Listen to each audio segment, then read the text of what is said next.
Tetempt ako na mag-break muna tayo because we had a mindful of things na ating pinag-aralan kanina, pero we are constrained by time. Kaya sana itulungan tayo ng Panginoon to as we now go to our worship proper. Manalangin po muna tayo bago tayo magpatuloy. Salamat, Panginoon, muli sa panahon binigay mo sa amin to be together in your word, at panalangin po namin kung paanong tinulungan mo kami kani-kanina lamang with the words that we have heard. Salamat po, at panalangin namin na magko-complement. You will find your word na iisa lang ang salita mo para sa bawat isa sa amin. Now, tulungan mo yung lingkod na ito na ipahayag na maayos at maliwanag ang ibinigay mo sa aking puso para sa iglesyang ito. Panalangin namin lahat ito sa ngalan ni Jesus. Amen. Palagi ko kayong lahat ay aware sa nangyayari ngayon sa Middle East. Meron ng ceasefire, at yung ceasefire na yon ay may nakialam na ibang tao. You know that the US talagang brinaso ni Trump ang both sides, especially yung Hamas. At dahil doon, most probably parang nananalo si Netanyahu, no? isang Israeli, na nakukuha niya yung gusto niya, bagamat meron pa rin resistance doon sa Hamas.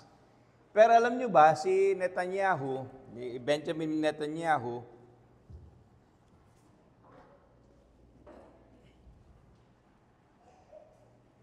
ay may ninuno na nagtapos ng hostility more than 1,000 years ago, not by force but by love. Kilala niyo yon, yung ascendant, ninuno ni Netanyahu na pinag-isa niya ang dalawang grupo, not by force but by love. Alam niyo naman kung sinasabi ko rito ang Panginoong Jesus. At pag-uusapan natin ngayong umaga. Tingnan natin yan, buksan natin ating mga Biblia sa John 1, John 4, Juan 4, babasa ako from verses 1 hanggang 9. Verse 1 up to 9. Alam niyo ito yung Samaritan woman, yung babaeng Samaritana. Basahin natin.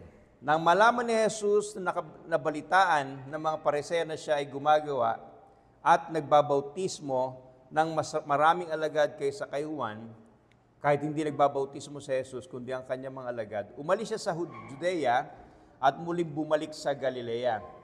Subalit kailangang dumaan siya sa Samaria. Sumapit siya sa isang lungsod ng Samaria na tinatawag na Sikar, malapit sa bahagi ng lupaing binigay ni Jacob kay Jose na kanyang anak. Naroon ang balon ni Jacob. Nang pagod na si Jesus sa kanyang paglalakbay, naupo siya sa tabi ng balon. Noon ay malapit ng magtanghaling tapat. Dumating isang babaeng Samaritana upang umigib ng tubig. Sinabi sa kanya ni Jesus, "Bigyan mo ako ng inumin," sapagkat ang kanyang mga alagad ay pumunta sa lungsod upang bumili ng pagkain. Sinabi sa kanya ng babaeng Samaritana, "Paano nangyari na ikaw na isang Hudyo ay humingi ng maiinom sa akin na isang babaeng Samaritana? Sapagkat hindi nakikisama ang mga Hudyo sa mga Samaritano."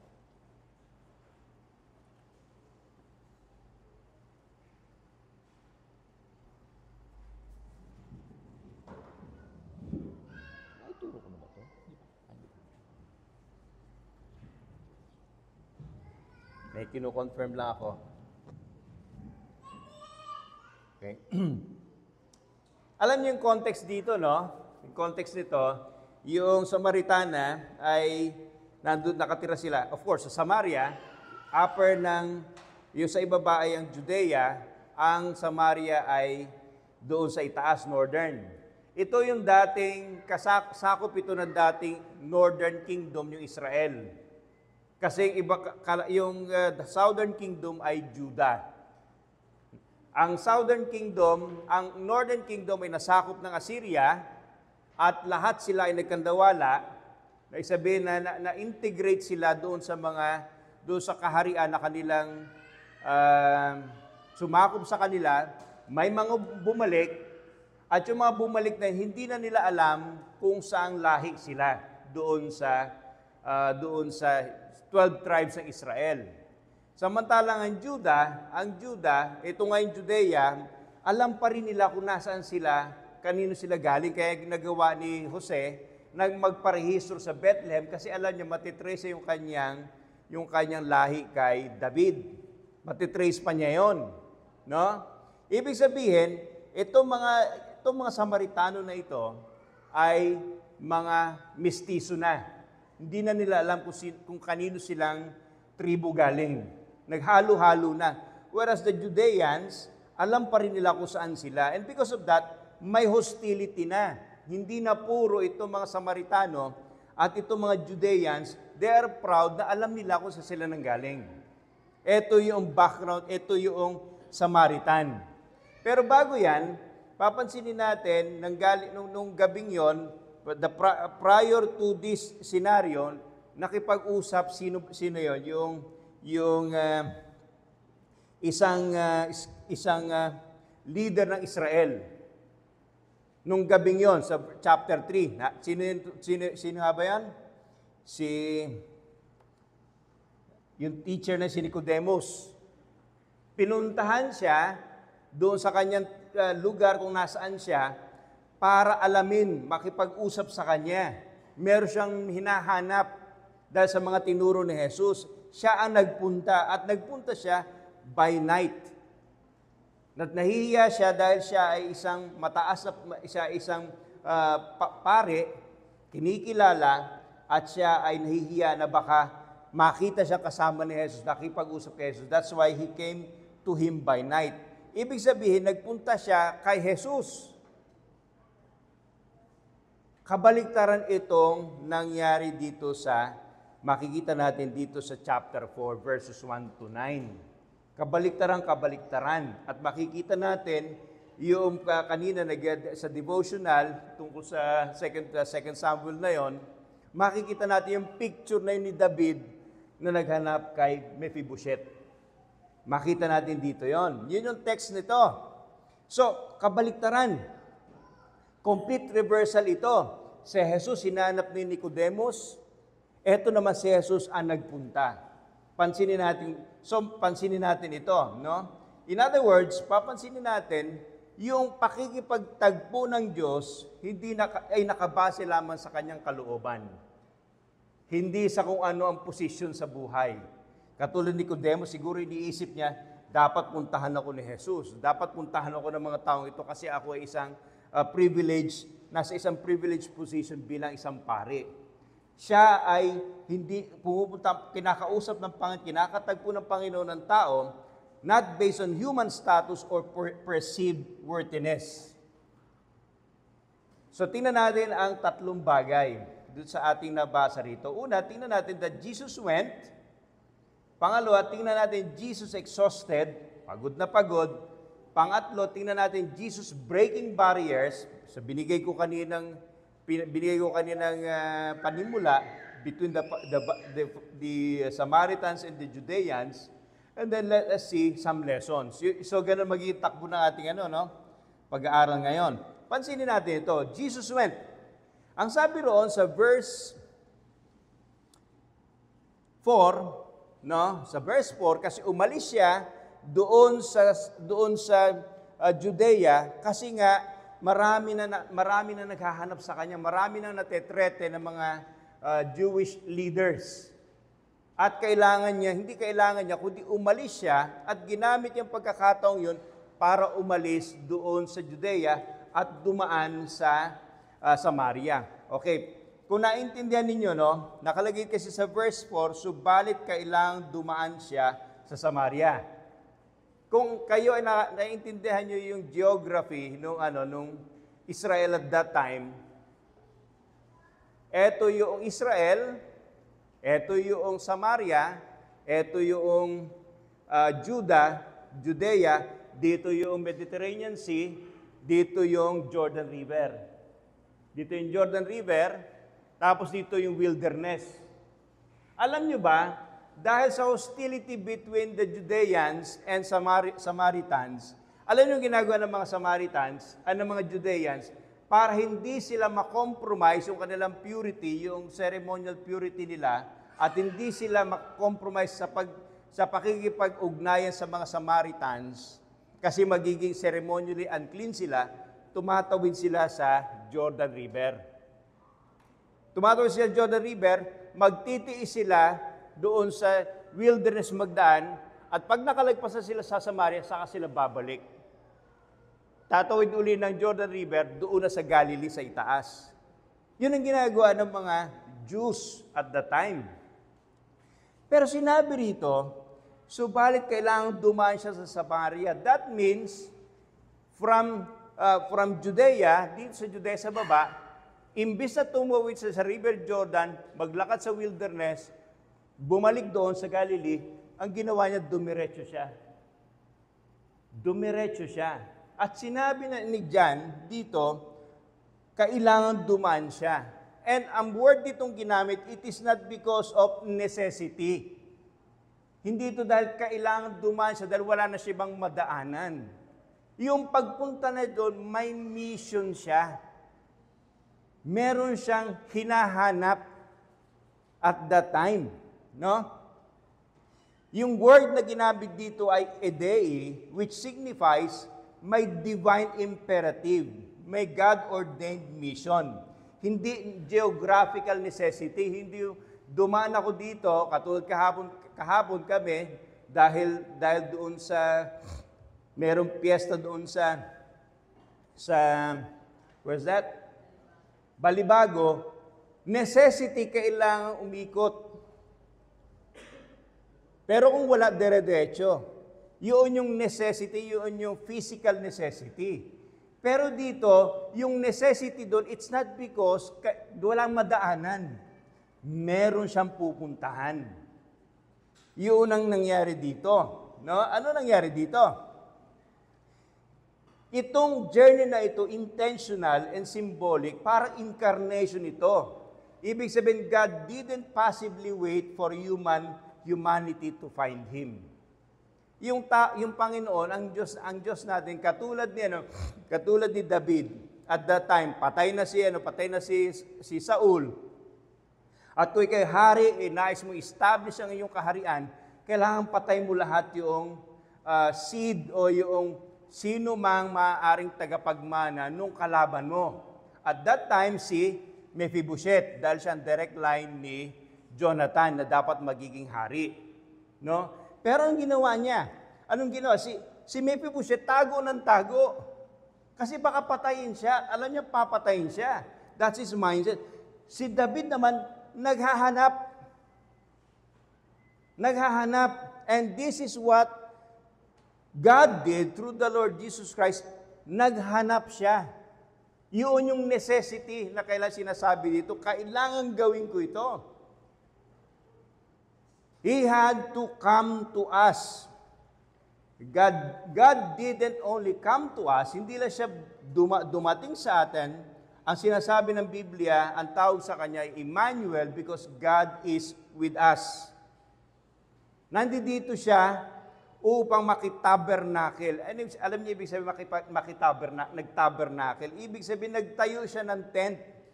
Yun ang ginawa ni Jesus. Nagtayo siya ng tent to live among us. Yun ang ginawa niya. That's why we worship Him. Emmanuel is here. So, ang question sa atin ngayon mga kapatid, yung bang consciousness natin sa mga sandaling ito ay naintindihan natin yung presence ng Panginoon ngayon. Na siya mismo ang naghahanap sa atin. And in this instance, pansinin natin,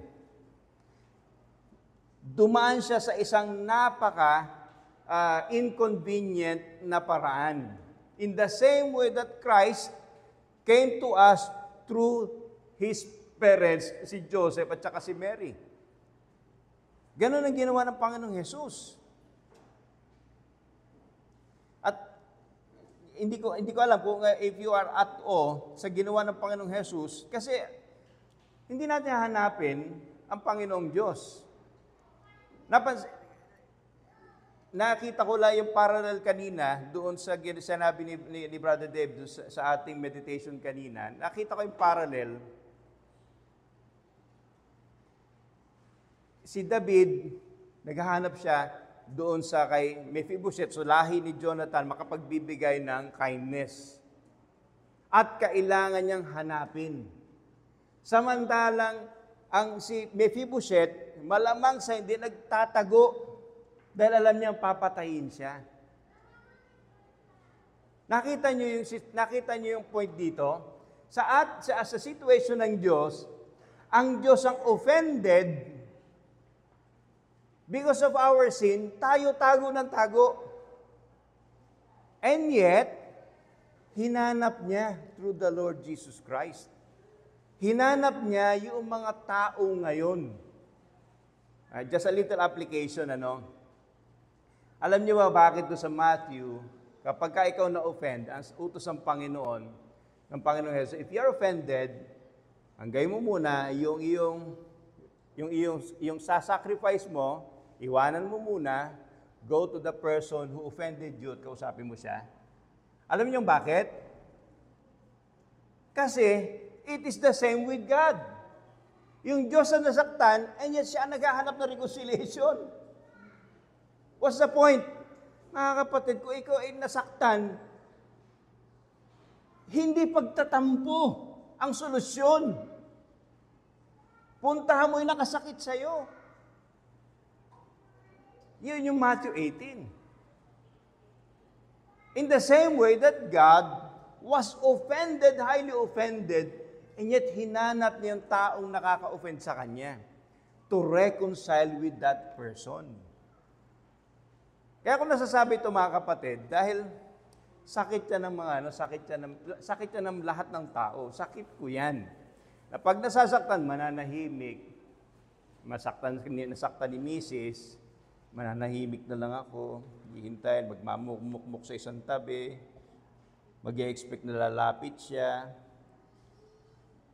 More often than not, mga kapatid, hindi alam ng isang tao yung nasaktan mo siya. Kaya ang sinasabi ng Panginoon Jesus, lapitan mo yung taong nakasakit sa iyo. At iwanan mo muna yung sacrifice mo, lapitan mo yung taong nakasakit sa iyo, kausapin mo siya, clarify things with him, and then reconcile. Yun ang reason kung bakit ito yung picture na ito. So, pansinin natin, yung sinabi ko nga, siya ay dumaan doon sa Samaria. Kailangan yung dumaan sa Samaria. Pangalawa, tingnan natin, medyo mapapabilis siguro tayo. Pansinin ninyo, sinabi dito, sumapit siya sa isang lungsod ng Sikar ng Samaria, sumapit siya sa isang lungsod ng Samaria, tinatawag na Sikar, na malapit sa bahagi ng lupaing binigay ni Jacob kay Jose na kanyang anak. Naroon ang balon ni Jacob, nang pagod na si Jesus sa kanyang paglalakbay, naupo siya sa tabi ng balon. Naupo siya. Alam niyo kung bakit naupo siya? Alam niyo yung word ditong napagod siya? Yung word na ginamit dyan, hindi ordinaryong pagod. Yung word na ginamit dyan na pagod, napasalampak siya. Kasi halos nagkakalas-kalas na yung buto niya. Bakit nagkakalas-kalas yung mga buto niya? Alam niyo kung bakit, mga kapatid? Kasi from Judea, kung saan siya nanggaling, papunta sa Samaria, it was about 60 to 70 kilometers. 60 to 70 kilometers. Ibig sabihin, mula dito sa SM ng San Fernando hanggang doon sa Balintawak, nilakad niya. Nakuha niyo? Nilakad ng Panginoong Jesus. Kasi may purpose siya. Nilakad niya yung 74 kilometers, hindi sa highway, kung hindi lahat ilog, burol, malalim, mataas, at anong panahon, malamig, mainit. Kaya nga sinabi, di ba? The Son of Man has the foxes have holes, the birds of the air have nests, but the Son of Man had nowhere to lay his head. Ibig sabihin, kapag ka dumarating ang gabi, mga kapatid, hindi siya nag-check-in kung saan siya abutan. Just to travel that 60 to 70 kilometers, makarating siya doon sa Samaria dahil kailangan niyang pumunta doon sa Samaria. At pagdating sa Samaria, being human, pagod na pagod siya. Nagkakalas-kalas na yung mga buto niya sa pagod because he traveled that road for mga 1 week. Ang sabi, mga one or 2 weeks.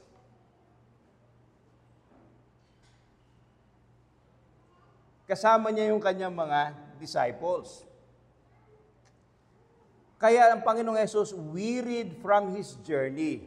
Ang word na ginamit dito is kekopiakos, bone weary. Sabihin talagang pagod na pagod sa sobrang ginawa, sa sobrang labor. Ang Panginoong Hesus, kung naalala nyo, si Samson.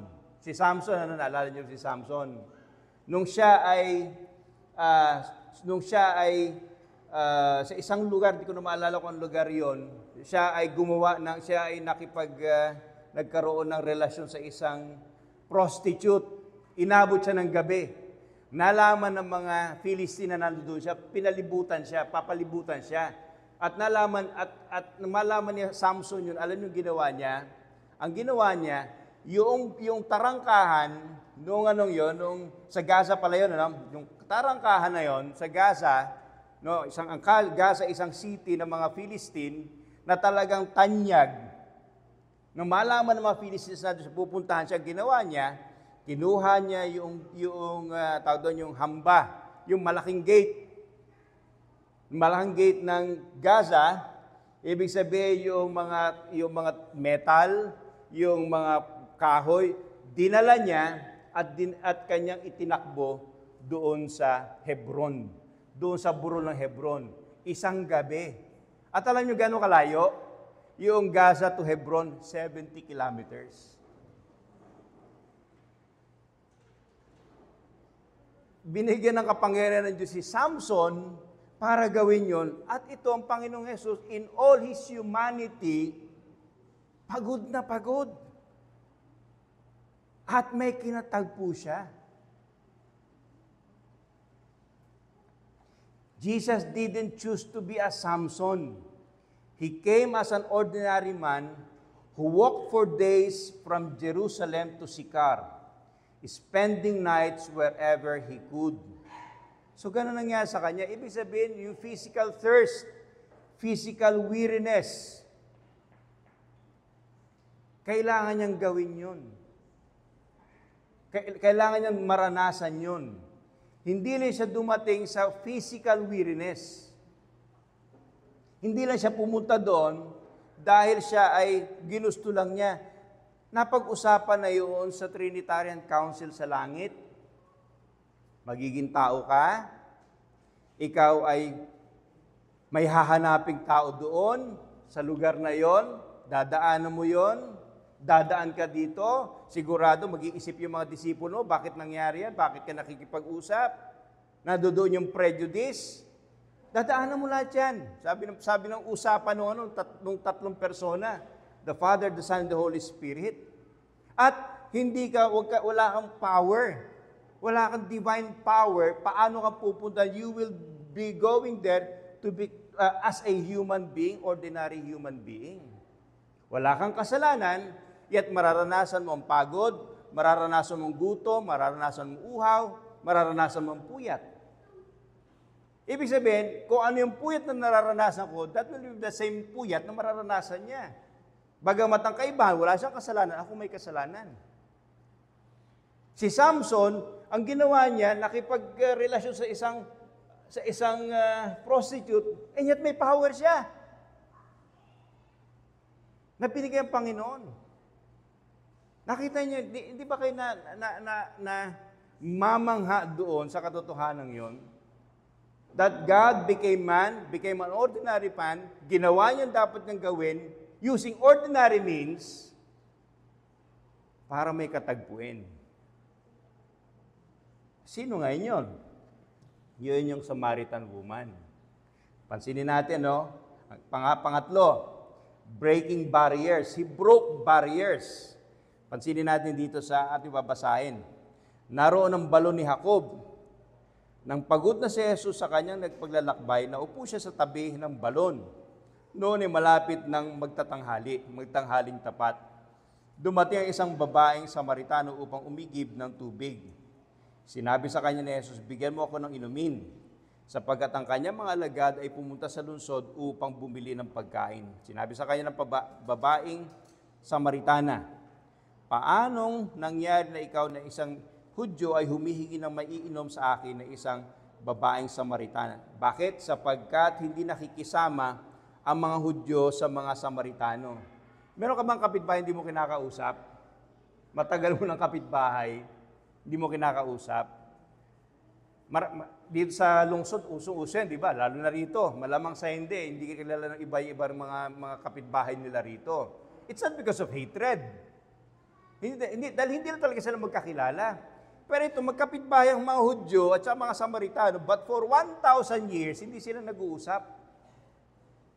Mahigit 1,000 years kasi mababa ang tingin ng mga Hudyo sa mga Samaritano. Bakit mababa? Kasi yung mga Samaritano, sabi ko kanina, sila ay mga hilaw. Sila ay mga mestizo. Ang mga Samaritano, ang mga Hudyo, ang thinking nila, dahil kanilang makikita ang kanilang lineage mula hanggang doon sa kanilang mga tribo, sila ay pure. Puro sila. At nangyayari sa ating panahon yan. Pagka taga-Forbes ka, huwag ka makipag-usap sa taga-Tondo. Di ba? At sa church nangyayari yan. Lalo na pag hindi naiintindihan yung ginawa ni Jesus sa buhay niya. Nagkakaroon siya ng attitude na, ako dito, kami mga negosyante dito. May member kami sa kaya siya umalis to sa church nila. Kasi yung mga negosyante, nagsasama-sama sa isang lugar, sa church na yon. Yung mga pobre, magkakasama sa isang tabi. Sila nag-uusap, hindi nagtatagpo.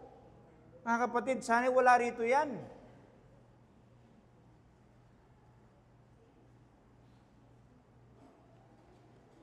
Ano yung mga barrier na tinanggal ni Jesus? Una-una yung gender barrier. Ang Panginoong Jesus ay kinilalang rabbi. Tinatawag siyang rabbi kasi naiintindihan niya yung batas. At noon sa kanilang panahon, ang mga rabbi, yung expert sa batas. At nakita ng marami si Jesus ay expert sa batas ng Diyos. Kaya sila, tinitingnan ng mataas sa lipunan. At dahil doon, hindi sila nakikipag-usap sa babae. Hindi nakikipag-usap ang mga rabbi sa mga babae doon. Eto nangyari, yung Panginoong Jesus ang sabi sa kanya, give me a drink. Yun ang unang barrier na kanyang binasag. Pangalawang ethnic barrier. Ang mga Hudyo, nasa kanilang fuller revelation dahil 39 books, although hindi 39 talaga yon, hinati-hati ng mga scholar. Samantala mga Samaritans, 5 books lang.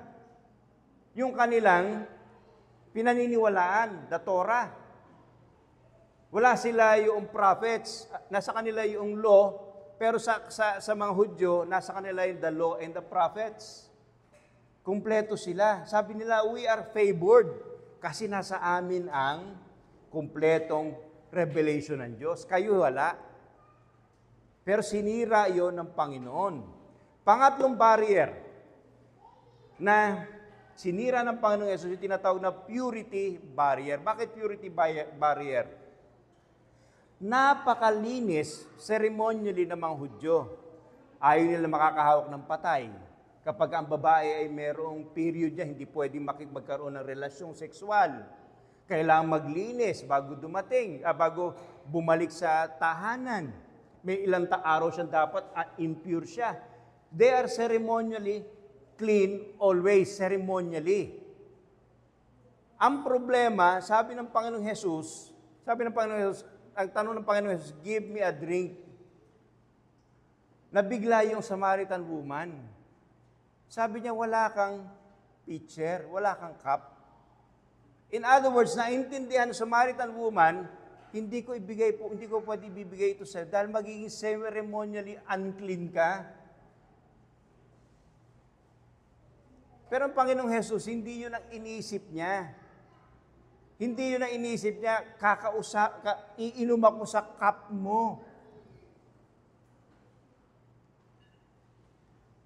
Ano pa? Yung social barrier. Bakit social barrier? Napansin nyo ba? Yung babae, yung Samaritana, nag-iisa siya. Nag-iisa siyang pumunta doon sa balon. Meron siyang gamit, meron pitse, meron siyang banga.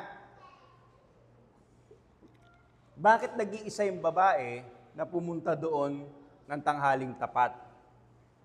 Samantalang tanghaling tapat, napakainit. Kasi mga kapatid, yung pag-iigib ng tubig is a social event. Magkakasama silang pumupunta. Naalala niyo si Rachel? Nung hapon na, nagpunta si Rachel kasama ibang mga babae. Samantalang ito nag-iisa. Bakit siya nag-iisa? Kasi umiiwas siya. Bakit umiiwas siya? Later on, magtatanong ng Panginoon Yesus, sabi ng Panginoon Yesus, sige, dali mo yung asawa mo. No, you had 5 husbands, at yung lalaking kasama mo ngayon, hindi mo asawa. May iniiwasan siya. Itong babae, itong Samaritan woman na ito. Umiiwas siya sa community niya.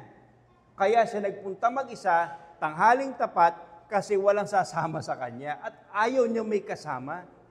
Siguro, pagpunta niya doon sa balon, napansin niya may isang lalaki doon. Binaliwala niya dahil ine-expect niya, kita kaagad niya na Hudyo. Siguro, initially, nagtaka siya, bakit may lalaki dito? Hudyo. Ba't may Hudyo rito? Kaya nung mag-iigib na siya, sinabihan siya, painom, bigyan mo ako maiinom. Doon siya naggulantang.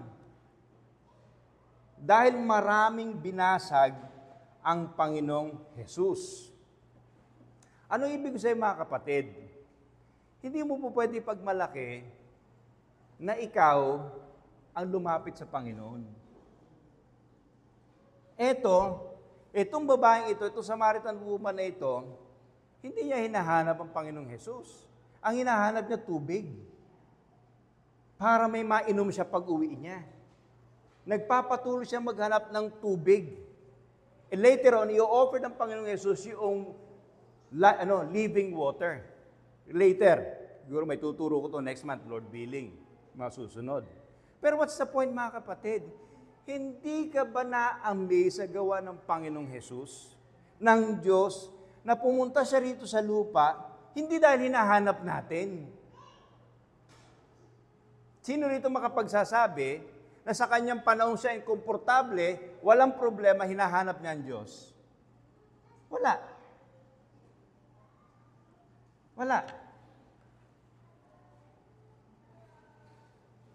Ibig sabihin, itong Panginoon, kaya siya kailangang pumunta doon sa Samaria to meet the Samaritan woman who was not looking for Him.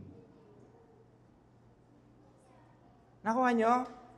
Hindi niya hinahanap si Jesus. Si Jesus ang naghanap sa kanya at yan ay nandoon sa eternal council. Pinag-usapan na yan. Kaya every time na iniisip ko, paano kinatagpo ni Jesus, it was not an accident, pinag-usapan na sa langit yun. O, katagpuin mo si Andy, ha? Matindi yung trial niya ng mga sandaling ito. Mga sandaling ito, basag na basag ang puso niyan kasi nag-break sila ng girlfriend niya. Hindi niya alam kung anong gagawin niya. Hindi niya alam kung saan siya pupunta. O, ikaw, paalala mo pa, ikaw tulungan mo itong itong niligtas ko ito, magtagpo sila sa Makati. Hindi ko hinahanap yun. Nakatagpo ko yung dati kong ka-churchmate. Doon sa isang madilim na bahagi ng Makati. Doon pala doon muna sa City Hall. Nagkita kami. May gagawin akong trabaho. Nagkatagpo kami. Nag-usap kami, saan ka na? Ganito sa church na ganito, sa Reformed Baptist Church, ganyan. Okay. And then, hindi natuloy. Sabi, malabo. Sabi ko, palagi ko, hindi talaga kalooban ng Diyos yun. After two Sundays, doon sa isang madilim na bahagi ng Makati, dati kasi mga 30 years ago ay yung Glorieta, medyo may madidilim na parte dyan. No? Nagkatagpo uli kami. May uuwi na ako mula sa trabaho, siya may kasama mga kapatiran. Planado yun ng Trinitarian Council. And so here I am. Nandito ako ngayon. If not for that. Ngayon, ang problema, may mga taong pilit na kinakatagpo ng Diyos, ayaw makipagtagpo ng Diyos. At marami yan nasa loob ng church. Hinahatak mo every Sunday, ang isipan nasa labas. Pinakikiusapan mong makinig, ang iniisip yung kanya susunod na gagawin.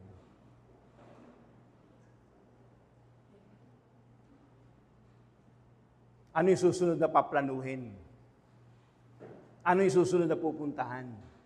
Kinakatagpo ng Panginoon. Every time na binubuksan ang salita ng Diyos, kinakatagpo ka kaibigan ng Diyos. Pilit ka kinakatagpo ni Jesus. Ang question sa iyo, kakatagpuin mo ba siya? Sasagutin mo ba siya? O magpapatuloy ka sa paraan mo? Magpapatuloy ka sa daan mo? Yun ang tanong sa atin. Yung ginawa ng Panginoong Jesus, it presents a reality for us today. Dapat ma-challenge tayo. Dapat makita natin. Tayo mga na kay Kristo na, maalala natin yung pakikipagtagpo ng Panginoon sa atin, kung saan nagising ang ating mga kaluluwa. And that will result to thanksgiving. Lagi nag-aalala sa atin. Nagpapaalala sa atin kung saan tayo nanggaling, kung saan putikan, kung saan lugar ng napakadilim pinuntahan tayo ng Panginoon, kinatagpo tayo ng Panginoon while we are not looking for Him. Sana magbigay ito ng patuloy na paalala sa atin at magpuri sa atin sa Panginoon. Pero yung mga stranger kay Kristo, para sila katulad nitong Samaritan woman. Ano ba yung Samaritan woman bago makatagpo si Jesus? Ano ba ginagawa niya araw-araw para mabuhay siya? Alam mo ginagawa niya araw-araw? Siya ay gagawin niya, pagpapatuloy siya sa kasalanan niya, pupunta ng tanghali, iiwas sa kanyang mga tao, kukuha ng tubig para may pang-inom, para mapawi yung uhaw niya. At marami gusto ganun lang. Magpatuloy sa kasalanan, uminom ng tubig, pag nauhaw, babalik uli doon sa well ni Jacob, iinom ng tubig, uuwi, mauuhaw, babalik. Ganun ang buhay. Ibig sabihin, hindi nagtatapos yung kanilang buhay dito sa mundo. Anong ginagawa nila dito sa mundo? Okay? Para matagpuan ko yung magsasatisfy sa akin, magsisikap ako. Paano ko makukuha yung gusto ko? Magtsatsaga ako, magtatrabaho, I will seek promotion, magtatrabaho ako ng matindi, magnenegosyo ako. Nandun lang sila. Nandun sila sa Jacob's Well.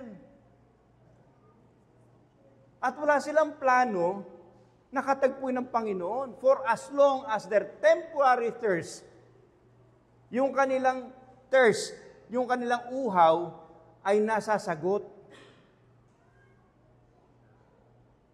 Ang invitation sa ating mga kaibigan is to go to Christ. Tapusin na yung paghahanap lang ng temporary relief sa thirst. At ito si Kristo Jesus. You may not desire to seek out God's Jerusalem, yung Jerusalem ng Diyos, pero yung kaluluwa, kahit anong gawin mo, lagi siyang iiyak for deeper things. Lagi iiyak yan. Kahit anong gawin mo. Alam niyo ba kung bakit dumating sa ganito ang problema sa gobyerno? Yung sobrang laki ng corruption, dati bilyon-bilyon lang. Simulang panahon kay Napoles, lumalabas na barya lang pala yung kanyang yung kanyang corruption, barya lang. Ngayon, trilyon na. Alam niyo kung bakit? Kasi yung mga taong involved, they keep on going back to that Jacob's well. Hindi sila masatisfy sa 100,000. Sabi nila, balik tayo, inom tayo ng 1 million. Nauuhaw ako, balik tayo, 10 million.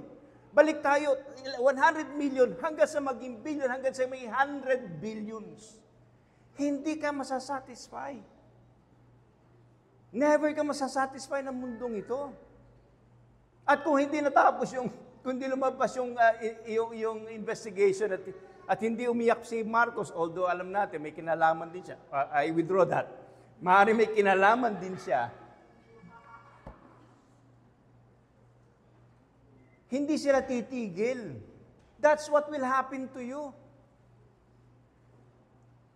Yung babaeng yun, nag-asawa siya, dinivorce siya, nag-asawa siya, hoping to find happiness. At nakalimang pag-aasawa na siya. At hindi niya makita yung happiness sa isang married relationship, kaya hinanap niya yung happiness sa isang unmarried relationship. Ganyan ang mangyayari sa atin, mga kaibigan. Ganyan ang mangyayari sa iyo.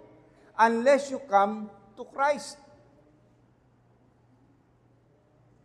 At ang maganda nitong balita at nangyayari ngayon, si Kristo ay ino-offer ngayon sa iyo ang sarili niya. Ang question, kaibigan, hahanapin mo ba ang kasiyahan mo sa mundo? Hahanapin mo ba yung fulfillment mo sa mundo? Hindi masama magtrabaho, hindi masamang hindi masamang maghangad ng promotion, hindi masamang lumaki ang negosyo, hindi masamang gumanda ang buhay. Kung meron binibigay na opportunity ang Panginoon sa atin. But the question is, magpapanatili ka. Doon mo ba pipiliting isatisfy ang sarili mo? Mga kabataan dito, saan nyo sinasatisfy ang sarili ninyo? Ano yung Jacob's Well ninyo? Sa ating panahon, Jacob's Well, matatagpuan sa Facebook. Scroll na scroll, YouTube, TikTok. 3 oras na, nagmadaling araw, nandun pa rin sa TikTok, walang kabusugan. Masakit na yung mata, masakit na yung ulo. Pag kinabukasan, balik ako sa Jacob's Well ko. Hanap na naman ng iba. Tawa dito, tawa doon. Medyo na ko sa kwento dito. Medyo na sentimental ka sa kwento doon. Dahil doon sa TikTok na, lalo na yung mga short short clip na yan. Di ba? And then, mapapagod ka na naman. Yung una, 30 minutes, sumunod na araw, 1 oras. Sumunod na araw, 2 oras, sumunod na 3 araw. Pahaba ng pahaba, and you're not satisfied. Ino-offer ni Jesus yung sarili niya. Ang question, kakatagpuin mo ba siya? Magpapatuloy ka sa iniisip mo ay makakapagbigay sa iyo ng kasiyahan. Mga kapatid, paalala ko naman sa mga kapatid dito na nandito na kay Kristo. Itong nangyari dito sa Samaritan woman, paalala ito kung ano tayo nun. At kinatagpo tayo ng Panginoong Jesus. Ang problema minsan, may mga tao na bumabalik sa mundo. May bumabalik sa Jacob's Well. At mga kapatid, kapag tayo'y tamad, kapag tayo ay pabaya sa ating spiritual life, mag-expect ka, babalik ka sa Jacob's well. Babalik ka. In other words, lahat ng means na binibigyan ng Panginoon, you use it. Merong kasalita ng Panginoon every day. There is a time to pray every day. There is a church kung saan makaka-attend ka ng worship, ng prayer meeting. Do it. Hindi automatic yan. Na kapag nandun na interest mo tungkol sa Panginoon, magpapatuloy yan. You have to continue to cultivate it. Gamitin yung lahat ng means of grace. Samantalahin ninyo. Kasi laging merong mundo, laging may Jacob's well sa ating dinadaanan. At marami na ang nahulog doon. Marami na nabuwal sa wayside. Kasi naging mas maganda yung mataas ang promotion kahit Sunday may trabaho.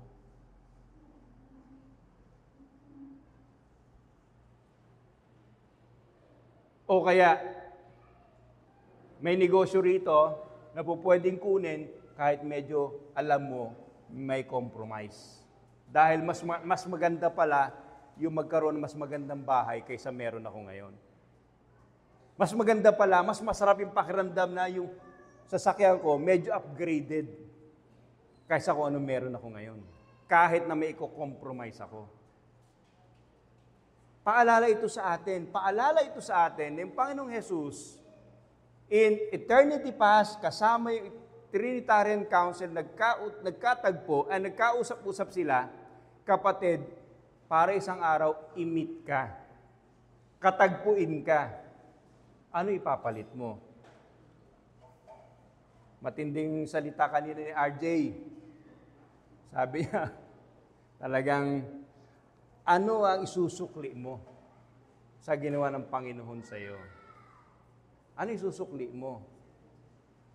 Iyong pagbibigay ay bahagi lang yon ng ating expression ng worship. Anong isusukli ngayon natin, mga kapatid? At ito ang tanong na dapat at iniiwanan ko sa inyo. Anong isusukli natin sa ginawa ng Panginoon sa atin nung tayo katagpuin niya habang hindi natin siya hinahanap? While we were not looking for Him. So mga kapatid, I hope I have given you enough things to think of.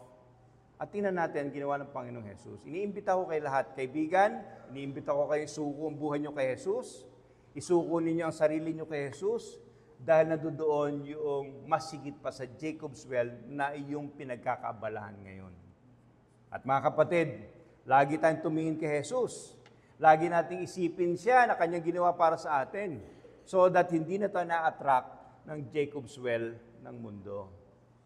So mga kapatid, yun lang nais kong ibahagi sa inyo ngayong umaga at manalangin tayo. Salamat po Panginoon sa iyong salita at panalangin namin na kami samahan mo sa aming mga pinag-usapang ito. Maraming salamat sa tulong mo sa akin at nawa nga kahit sa paraang nagamit ay naging maliwanag sa bawat isa that we need Christ. While we need Christ, siya pa rin lumapit sa amin, siya pa rin nagpakilala sa amin, siya nagdala sa amin sa kanyang sarili. And therefore, we owe Him our life, our worship, our all. Tulungan mo kami, Panginoon, sa mga katotohanan ito sa ngalan ni Jesus. Amen.